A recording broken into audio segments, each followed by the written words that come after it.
नमस्ते बच्चों, आज अपन रसायन विज्ञान क्लास 12 का नंबर चैप्टर जिसका नाम उपसहयोगी उसके बारे में अध्ययन करेंगे। जैसे कि इस चैप्टर का नाम है उपसहयोगी। अब दिमाग में आता है उपसहयोगी होता क्या है, तो उपसहयोगी वही होगा जिसके अंदर उपसर्जक बंध होता है। अब दिमाग में बंध किसे कहते हैं, तो ये चीज बंध के बारे में अपन 9th क्लास में पढ़ते हैं, 10th में पढ़ते हैं, 11th में पढ़ते हैं। बंध का मतलब है एक दूसरे के द्वारा बंध बनाने की क्षमता, एक दूसरे के साथ जुड़ने की क्षमता ही क्या कहलाती है, बंध कहलाती है। तो बंध कितने प्रकार के होते हैं? बंध दो प्रकार के होते हैं, एक प्रबल बंध, दूसरा दुर्बल बंध। प्रबल बंध जो होता है वो 3 प्रकार के होते हैं, आयनिक, सहसंयोजक, उपसर्जक बंध। दुर्बल बंध 2 प्रकार के होते हैं, वांडरवाल बंध और हाइड्रोजन। वांडरवाल बंध क्या होता है, हाइड्रोजन बंध क्या होता है, इसके बारे में बंध के बारे में पूरा विस्तार से 11th क्लास के अंदर चौथा चैप्टर है उसके अंदर पूर्ण विस्तार से दिया गया है। उसका चैप्टर का नाम है रासायनिक बंध, उसके बारे में दिया गया। तो इसका मतलब आप 12th के बच्चे 11th का बारे में आपने पढ़ लिया है।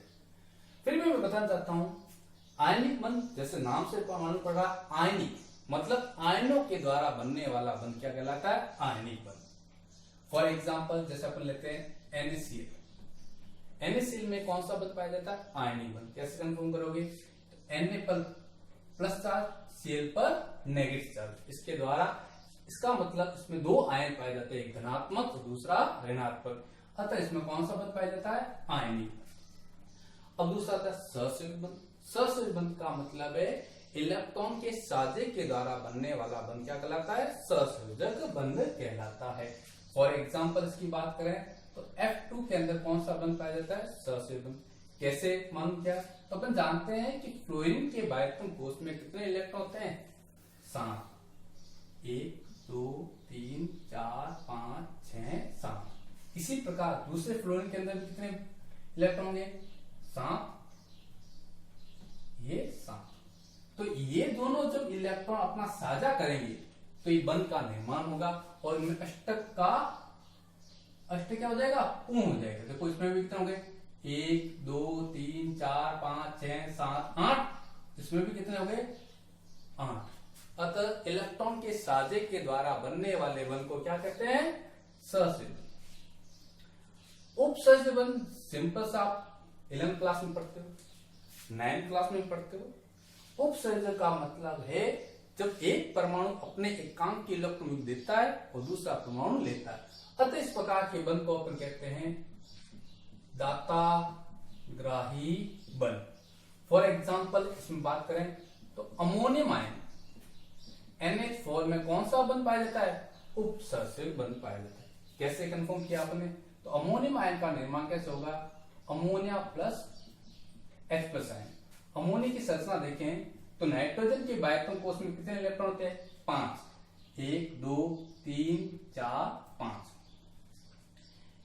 3 नाइट्रोजन 3 हाइड्रोजन से जुड़ा हुआ है और हाइड्रोजन के बाइटम कोष में कितने इलेक्ट्रॉन होते हैं, 1। इसका मतलब हाइड्रोजन का अष्टक पूरा हुआ है, हाइड्रोजन का यहां पर भी अष्टक पूरा हुआ है और यहां पर भी अष्टक पूर्ण हो गए।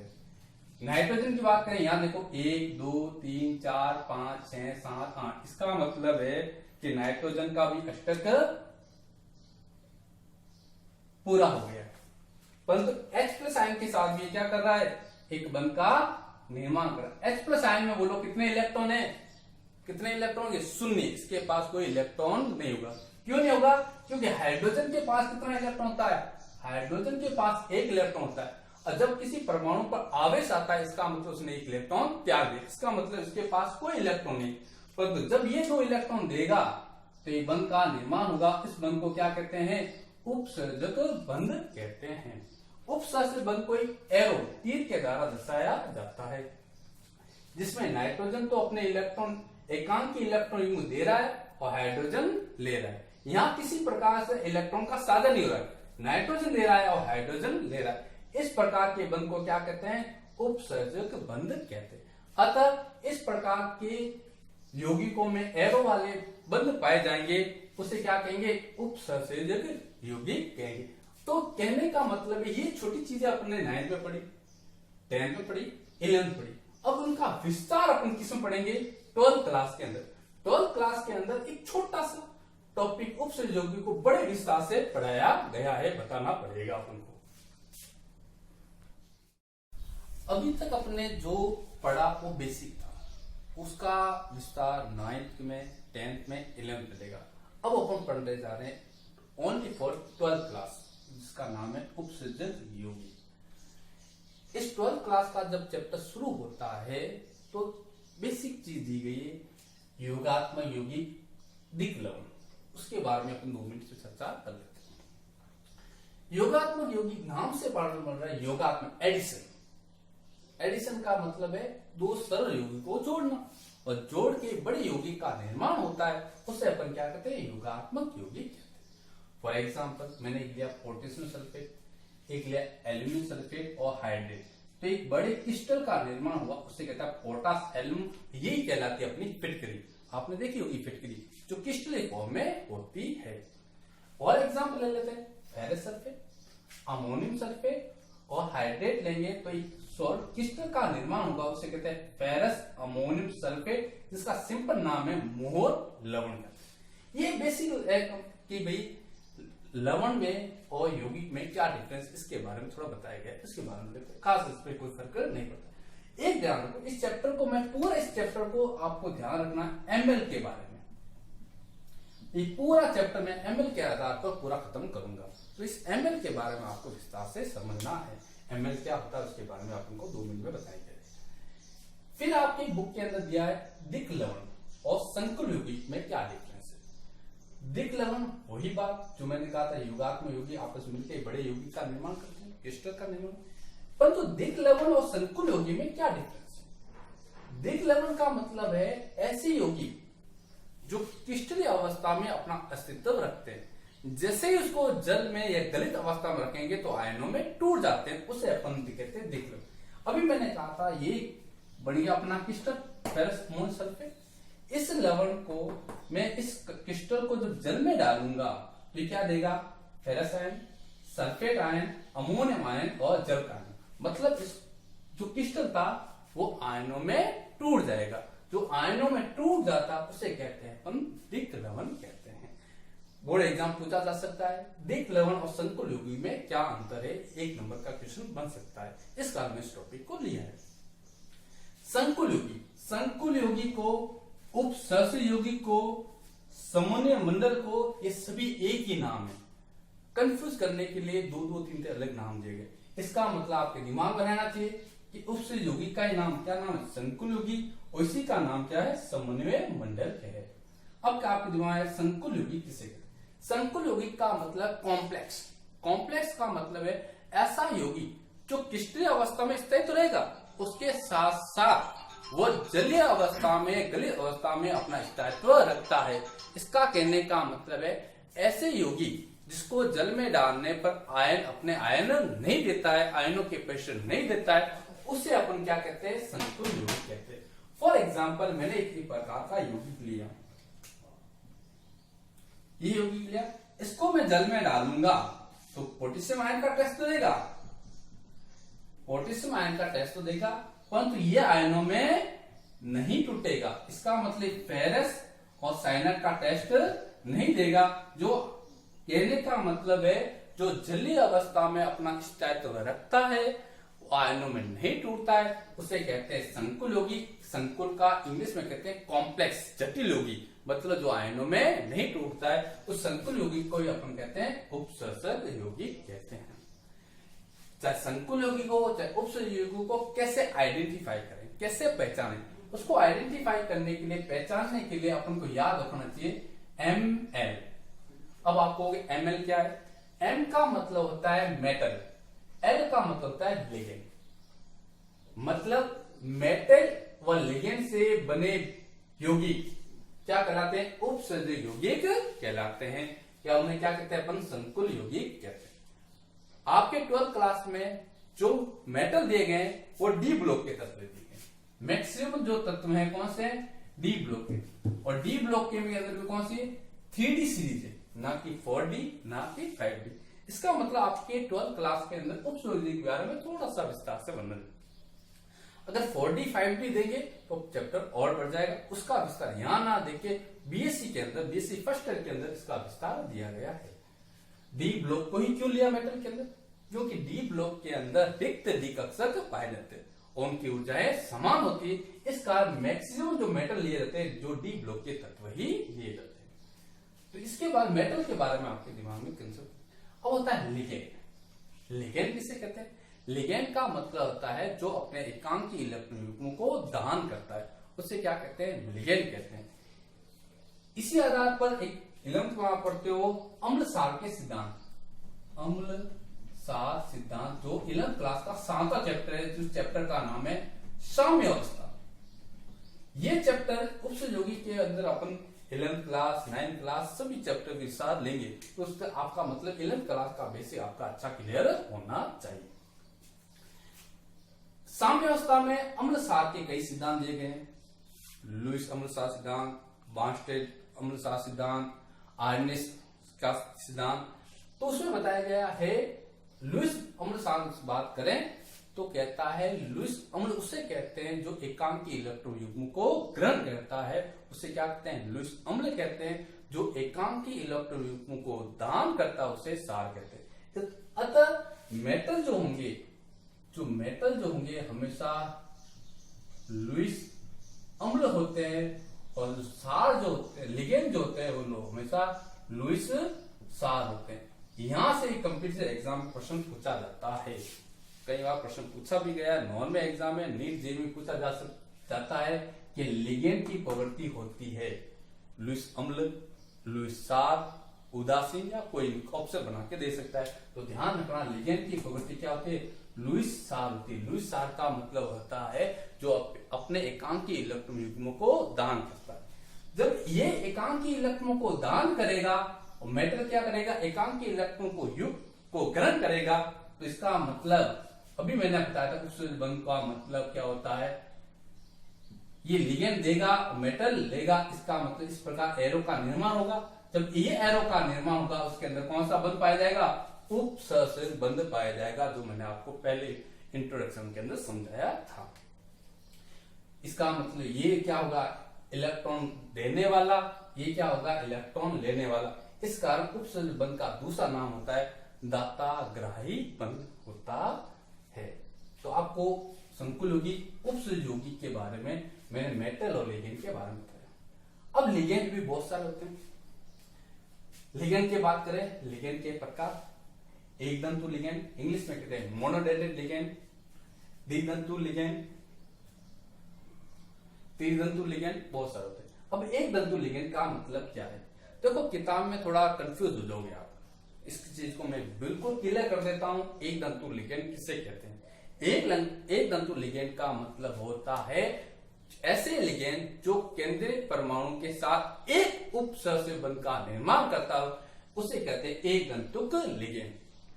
ये नहीं कि उसके पास कितने एकांकी इलेक्ट्रॉन, उसको अगर ध्यान में रखोगे तो आप कंफ्यूज हो जाओगे।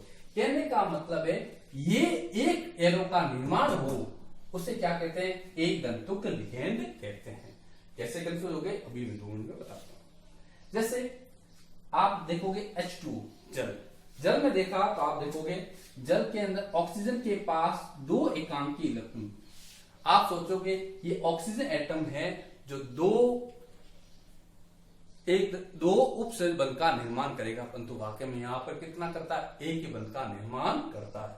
इसे अपन बीएससी में पढ़ते हैं तो इसे कहते हैं फ्लेक्सिबल लिगेंड कहते हैं। उसके बारे में अभी चर्चा यहां नहीं करेंगे, क्योंकि अपन को ये समझना है कि जल जो होता है एक दंतु लिगेंड होता है। एक चीज और ध्यान रखनी, सिंपल H2O को अपन जानते हैं जल कहते हैं, परंतु यहां पर उपसहयोगी के अंदर इसका नाम जल ना कह के इसका नाम कहते हैं एक्वा। अब कहोगे सर एक्वा, अरे एक्वा का आप तो बार बार यूज करते हो, आप जब जल पीते हो आप कहते हो एक्वा गार्ड। उस एक्वा गार्ड का एक्वा वर्ड जो लिया गया है वो उपसहयोगी के अंदर से लिए गए। तो ध्यान रखना उपसहयोगी के अंदर H2O को जल ना कह के एक्वा कहते हैं।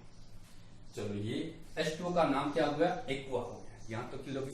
एक है बच्चों का आवेश, तो आवेश को देख के बताना है। आवेश किसे कहते हैं? तो ये परिभाषा ना बता के देख के बताना है। मैं कहूं इसके ये बेटा बताओ Cl पर कौन सा आवेश है? क्या Cl पर कोई आवेश दिख रहा है? नहीं दिख रहा है, तो इस पर कौन सा आवेश है? जीरो आवेश। अब मैं कहता हूं Cl पर कौन सा आवेश है? आपको नेगेटिव दिख रहा है ना? कितना नेगेटिव है? एक, इसका मतलब कितना आवेश है? माइनस है। अब मैं कहता हूं Cl पर कौन सा आवेश है? आपको पॉजिटिव दिख रहा है, इसका मतलब उससे पॉजिटिव। कहने का मतलब है उस परमाणु, उस यौगिक पर, उस आयन पर कौन सा आवेश है, वही अपन को आवेश ज्ञात करना है। यहाँ H2O पर कोई आवेश दिख रहा है? नहीं दिख रहा है, इसका मतलब इस पर आवेश कितना है? शून्य आवेश। NH3 अमोनिया, वाक्य पर 9th क्लास 10th क्लास छोटी क्लास में NH3 को क्या कहते हैं? अमोनिया कहते हैं। परंतु उपसहयोगी के अंदर इस अमोनिया को क्या कहेंगे? एमीन कहेंगे। थोड़ा सा ध्यान रखना, एमीन का मतलब है यहां पर मैंने आधा म लिया है, इसकी स्पेलिंग होगी AMMINE। ये बच्चे और कंफ्यूज हो जाते हैं।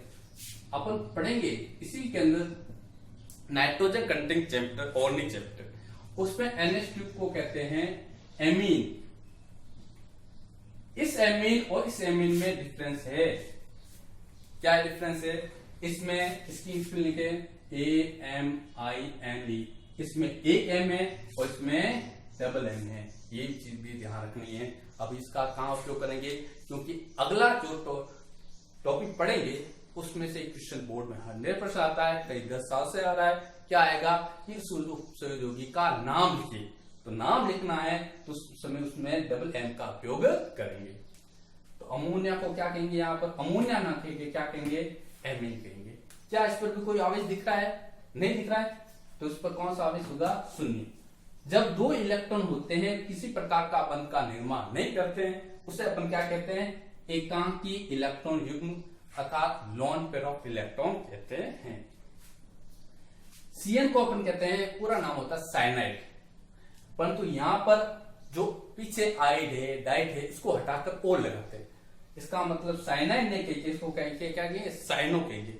इस पर आवेश है, हाँ माइनस है ना, कितना है? एक है। इस पर, इसका मतलब इस पर आवेश कितना होगा? -1। NC को कहते हैं आइसोसाइनाइड, पर मैंने कहा था आइडाइड को हटाकर क्या लगाओगे? ओ लगाओगे। इसका मतलब क्या हो जाएगा? आइसोसाइनो। इस पर कितना चार्ज है? -1, इसका मतलब इस पर आवेश होगा -1। OH को जनरली अपन क्या कहते हैं? हाइड्रोक्साइड। हाइड्रोक्साइड में आइड हटा के क्या लगोगे? हाइड्रोक्सो। कितना आवेश है? -1, इसका मतलब -1 है। X को अपन सामान्यतः क्या कहते हैं? Halogen compound. 10वां चैप्टर है, मोस्ट इंपोर्टेंट है, 12th क्लास के अंदर ही बात कर रहा हूं।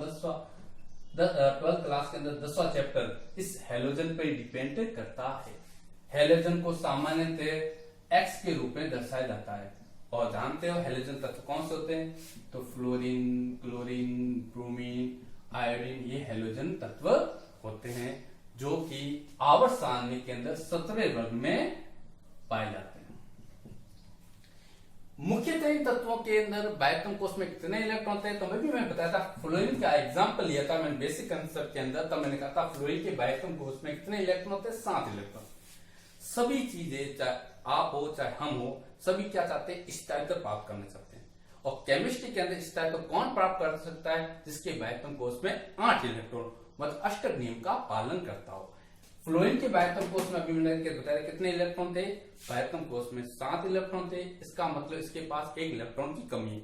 जब कोई परमाणु 1 इलेक्ट्रॉन को लेता है तो माइनस चार्ज आता है, और जब कोई परमाणु इलेक्ट्रॉन को देता है तो पॉजिटिव चार्ज आता है। वो भी मैंने आपको वैसे एग्जाम्पल मैंने आयन बंध के अंदर बताया था, Na पर प्लस और Cl पर माइनस। Na पर प्लस क्यों आया? क्योंकि इसके इलेक्ट्रॉन विन्यास देखिए तो 281, इसका देखिए 277। इसके बायोएटम कोष में 7 इलेक्ट्रॉन है, इसका मतलब ये 1 इलेक्ट्रॉन लेगा और ये इलेक्ट्रॉन देगा। जब इलेक्ट्रॉन देता है तो पॉजिटिव, जो इलेक्ट्रॉन लेता है तो नेगेटिव चार्ज होता है। अतः X का मतलब क्या होगा? हेलोजन। हेलोजन पर कौन सा चार्ज होगा? -1, इस पर आवेश क्या होगा? इसकी एक लंबी सी सारणी आपकी बुक में लिखी हुई है, परंतु अपने पास इतना समय नहीं है, इतना नहीं कि मैं उस सारणी को बनाऊं। आपके पास बुक होगी, बुक को देखकर थोड़ा सा और सारणी को विस्तार से आप नोट्स के रूप में बस कर सकते। अभी अपने एक तंतु लिगेंड के बारे में पढ़ा। एक तंतु लिगेंड का मतलब है जो मेटल के साथ एक उपसर्ज बंध का निर्माण करता है, उसे अपन कहते हैं एक तंतु लिगेंड। अगला टॉपिक पढ़ेंगे द्वितंतु लिगेंड। द्वितंतु लिगेंड का मतलब है ऐसे लिगेंड जो एक ही समय में दो उपसर्जन का निर्माण करता है, उसे द्वितंतु लिगेंड कहते हैं।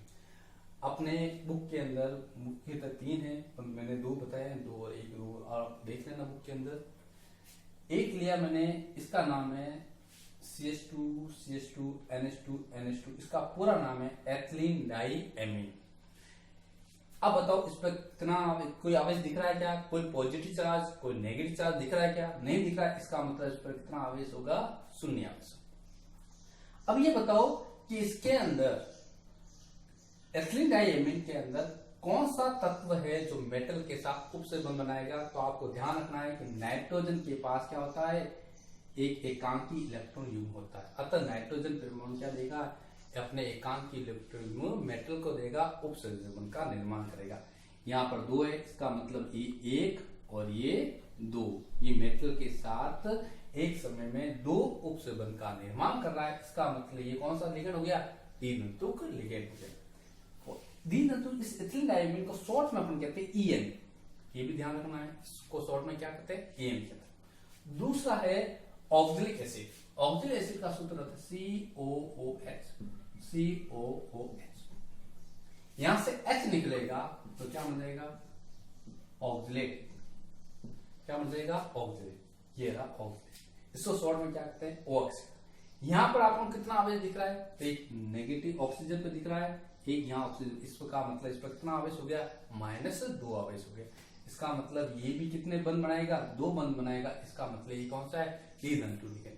मुख्यतः अपन 12th क्लास के अंदर एक तंतु लिगेंड, द्वितंतु लिगेंड के बारे में, त्रितंतु भी है, चतुर्तंतु लिगेंड भी है, पंचतंतु भी है, षट्तंतु लिगेंड भी है, एक है। तो मैं आपको चाहूँ क्या करना है? कुछ नहीं करना है। एथिलीन डाइएमीन के अंदर और एथिलीन डाइएमीन को जोड़ते रहना है। जैसे जैसे जोड़ते रहोगे तो त्रितंतु, चतुर्तंतु, पंचतंतु का लिगेंड का निर्माण हो जाएगा, जो आप अपने बुक के अंदर उसके सूत्र देख सकते हो। मैंने देखो ये क्या किया, मैंने ये सूत्र लिखा CH2 CH2 NH2 NH2, इसका मैंने आपको बताया नाम क्या है? Ethylene diamine. अब यहाँ बंद बनाएगा तो यहाँ से H हटेगा और वापस मैंने और क्या जोड़ दिया? एक एथिलीन डाइएमीन जोड़ दिया, तो ये क्या हो गया? त्रितंतु लिगेंड। अब वो त्रितंतु लिगेंड कौन कौन से है तो आप जानते हो, नाइट्रोजन, ये नाइट्रोजन और ये नाइट्रोजन, ये 3 अपने एकांकी इलेक्ट्रॉन देगा। किसको देगा? मेटल को देगा। और कितने उपसर्जन निर्माण करेगा? 3 का निर्माण करेगा। इसका मतलब ये क्या कहलाएगा? त्रितंतु लिगेंड कहलाएगा। चतुर्तंतु लिगेंड और एथिलीन डाइएमीन को दो, पंचतंतु और एथिलीन डाइएमीन को जोड़ दो। अब आता है एक सूत्र पूछा जाता है EDT। EDT का फुल फॉर्म क्या है? EDT का फुल फॉर्म है ethylene diamine tetra acetate ion है। अब बताओ ये कौन सा होगा? चतुर्तंतु होगा, पंचतंतु होगा, षट्तंतु लिगेंड होगा? कौन सा लिगेंड होगा? तो कैसे ज्ञात करेंगे? मतलब उपसर्जन का निर्माण कौन कौन करेगा? तो 1 2 3 4 5 6, इसका मतलब इसका नाम क्या हो गया? षट्तंतु लिगेंड। कितने आवेश है? 1 2 3 और 4। इसका मतलब ये सूत्र किसका बन गया? EDTA -4। EDTA -4 करना है तो इसका मतलब 4 आवेश लगेंगे। परंतु ये कौन सा लिगेंड कहलाएगा? तो कौन सा लिगेंड है? षट्तंतु। क्यों? क्योंकि 4 तो आवेश और 2 नाइट्रोजन ऊपर से एकांकी इलेक्ट्रॉन युग्म। पूछा जाए एग्जाम में EDTA -3, ध्यान रखना 1 नंबर का क्वेश्चन बन सकता है। EDTA -3, EDTA -4 का एक सूत्र लिखो। तो -3 का मतलब है 3 आवेश, 1 2 3। इसका मतलब अब इसको आप छुपा दीजिए और यहाँ पे क्या लिख दोगे? आप केवल क्या लिख दोगे? H लिख दोगे। तो कितने आवेश हो गए? 1 2 3 आवेश। तो EDTA -3। ये कौन सा लिगेंड होगा? षट्तंतु होगा या पंचतंतु? तो कैसे ज्ञात करेंगे? 1 2 3 4 5, इसका मतलब ये कौन सा लिगेंड होगा? पंचतंतु लिगेंड होंगे। आई बात समझ में? तो अपने एक तंतु लिगेंड, द्वितंतु लिगेंड, त्रितंतु, चतुर्तंतु, पंचतंतु, षट्तंतु लिगेंड। मुख्यतः इंपॉर्टेंट कौन से? एक तंतु और द्वितंतु। अब एग्जाम में क्वेश्चन और बनता है उभय तंतु लिगेंड और किले लिगेंड। मोस्ट इंपोर्टेंट क्वेश्चन है, कई बार बोर्ड एग्जाम में पूछे गए हैं। एक तंतु लिगेंड किसे कहते हैं और किले लिगेंड किसे कहते हैं? ये लिगेंड का काम कहां इंपोर्टेंट होगा? उपसहयोगी के आईपीसी नामकरण में ये लिगेंड दोनों का काम होगा। बकायदा इन लिगेंड की एक नंबर के क्वेश्चन बनते हैं एग्जाम में, बकायदा सिंपल क्वेश्चन बनता है। सिंपल ये लिखा जाएगा उभय तंतु लिगेंड किसे कहते हैं, एक नंबर का क्वेश्चन आ सकता है। या फिर सीधा प्रश्न पूछा जाता है कीलेट लिगेंड किसे कहते हैं। इनके प्रश्न आपको अंदर ही डीपली मिलेंगे, मतलब नामकरण के अंदर मिलेंगे, और इनके प्रश्न आपको ऊपरी तौर पर मिलेंगे। सीधा इससे प्रश्न पूछा जाएगा उभय तंतु लिगेंड किसे कहते हैं, कीलेट लिगेंड किसे कहते हैं। अपना टॉपिक है उभय तंतु लिगेंड। जैसे बायो में पढ़ जाओ, उभयचर जंतु किसे कहते हैं, उभयचर जंतु जो जल में भी रहता है और थल में रहता है। इसका मतलब ऐसा लिगेंड जिसके अंदर एक ही अणु यौगिक के अंदर दो दाता परमाणु हो, परंतु शर्त यह है एक समय में एक ही दाता परमाणु केंद्रीय धातु आयन के साथ बंध बनाता है, उसे क्या कहते हैं, उभय तंतु लिगेंड कहते हैं। क्लियर? वापस सुन लो उभय तंतु लिगेंड का।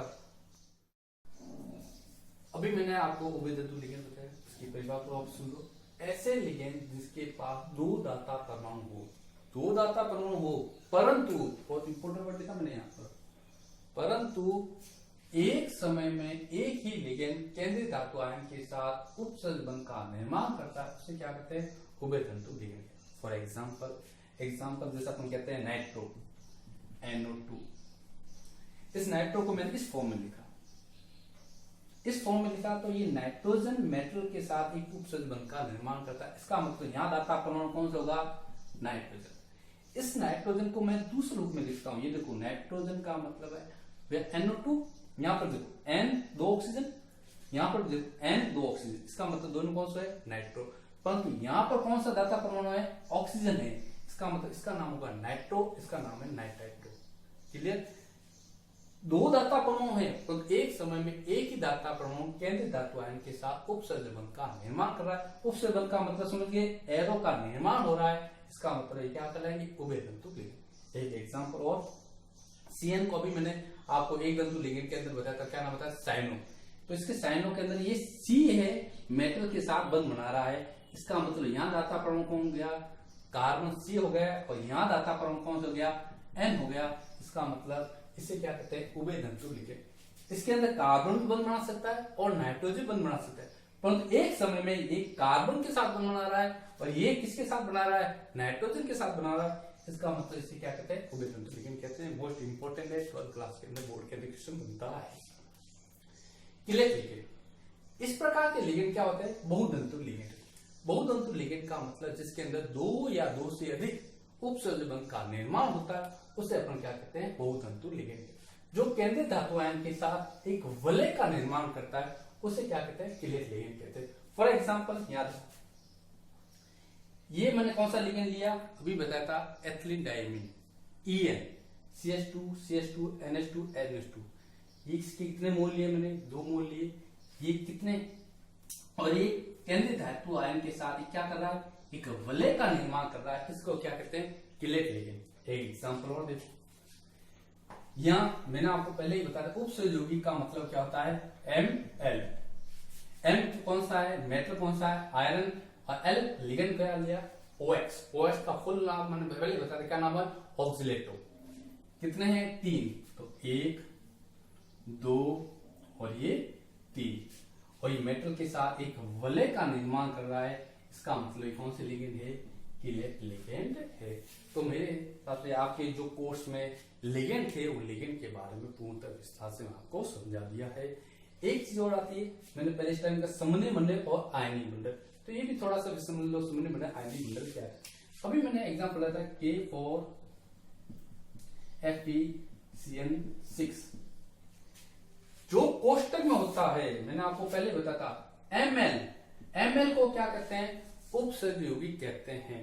जो कोष्टक में होता है Ml, वही क्या कहलाता है, संकुल यौगिक, वही क्या कहलाता है, समन्वय मंडल। इसका मतलब क्वेश्चन बन सकता है, आया बाबा भी है, समन्वय मंडल का अर्थ क्या है, सिंपल सा अर्थ है, Ml कोष्टक के अंदर होता है, उसे कहते हैं समन्वय मंडल, और समन्वय मंडल के बाद जो तत्व होता है उसे कहते हैं आयनिक मंडल। तो इसका मतलब ये हो गया आपके आयनिक मंडल, और ये हो गया आपके समन्वय मंडल। Okay, thank you.